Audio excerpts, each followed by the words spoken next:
Bonjour tout le monde, aujourd'hui on se retrouve pour une nouvelle vidéo, donc vidéo d'analyse hebdo sur le chart du Bitcoin qui fait suite à la vidéo de la semaine dernière. Donc la semaine dernière, je le rappelle rapidement, je vous avais donné le canal dans lequel on évolue depuis le mois de janvier et qui maintient pour l'instant la tendance baissière sur Bitcoin, et je vous avais donné également le range qu'il fallait surveiller pour cette semaine, donc le range entre 81 000 et 88 000 $, donc qui était le range. En fait, la cassure de ce range qu'il fallait absolument surveiller. Et donc c'est intéressant parce qu'on est venu casser le range cette semaine.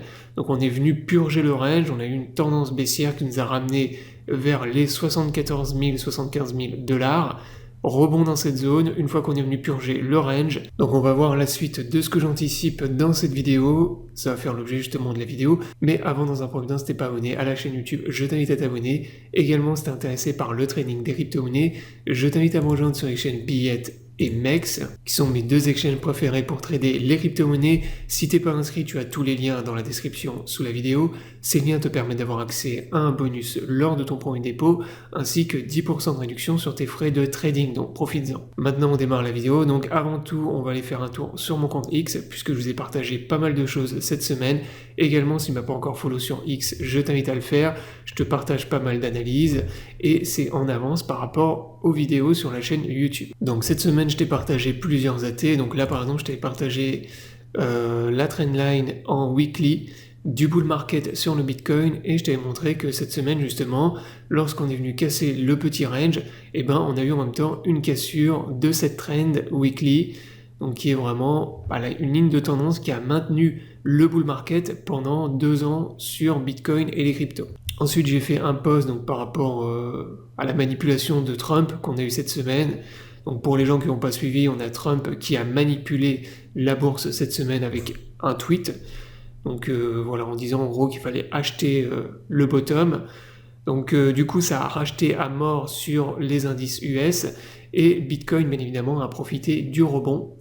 Donc là ce que je te disais, c'est qu'il y a eu une manipulation de Trump, donc similaire à la manipulation du 2 mars, et que le pump est aussi beaucoup alimenté par du levier. Donc ça c'est ce qu'on voit sur l'open intérêt. On a l'open intérêt en quelques jours là qui a explosé. Qui a pris plus 3 milliards en 2-3 jours. Donc là en ce moment le Bitcoin y remonte, mais c'est pratiquement que du levier. Donc c'est ce que je vous explique dans mes vidéos, notamment sur l'open intérêt. Je vous ai fait un guide complet sur cet indicateur et je vous explique justement que quand vous avez le cours qui monte et que l'open intérêt explose aussi en même temps, ça veut dire que c'est surtout alimenté par l'effet de levier et ça peut se retourner très facilement. Ensuite je vous ai fait également un partage, donc ça c'est quelque chose qui a été partagé par JP Morgan.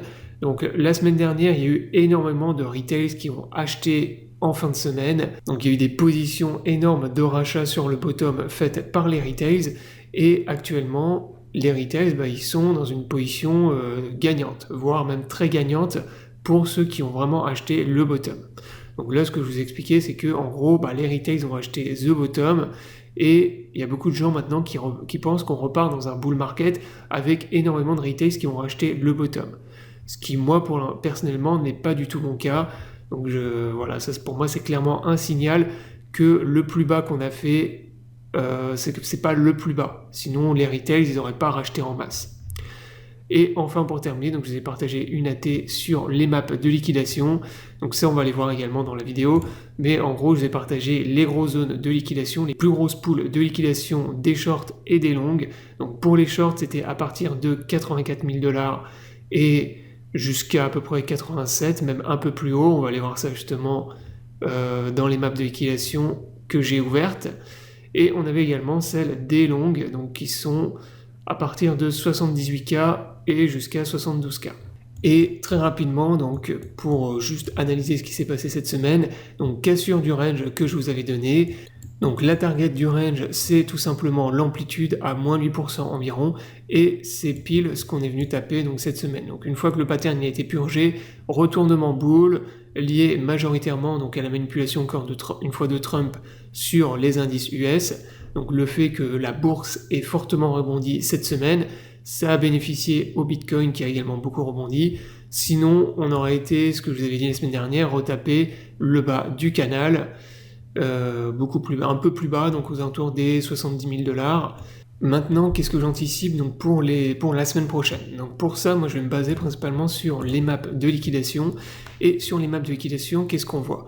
On voit que donc on est venu liquider donc déjà les plus grosses poules, la plus grosse poule de short qui était aux alentours des 85 000, elle a été liquidée, mais on a toujours énormément de shorts à venir liquider jusqu'à à peu près 88 000, 89 000 $.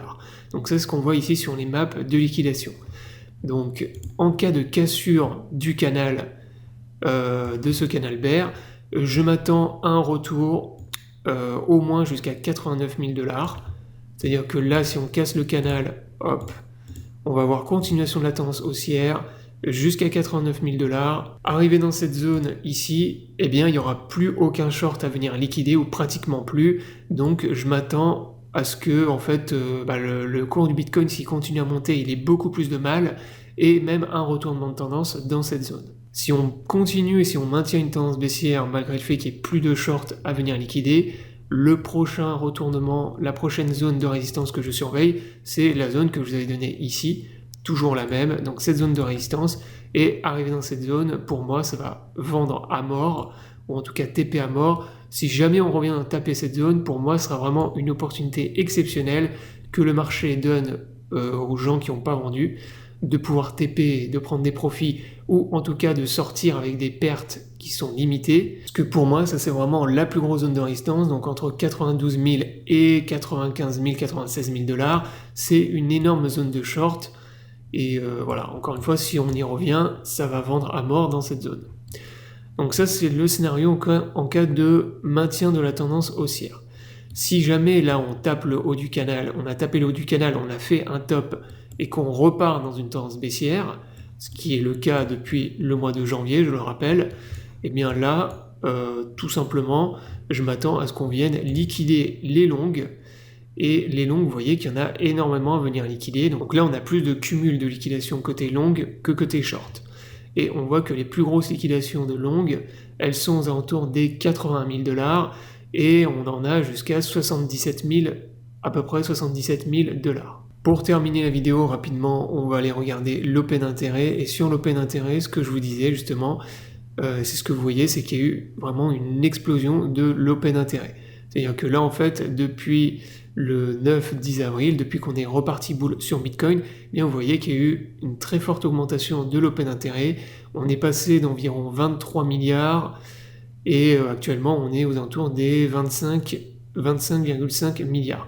Donc on a pris entre 2 et 3 milliards d'open intérêt, c'est-à-dire de levier sur cette hausse. Raison pour laquelle je vous dis que c'est principalement alimenté par de l'effet de levier et que quand ça monte comme ça avec du levier, ça peut également se retourner très facilement et très rapidement.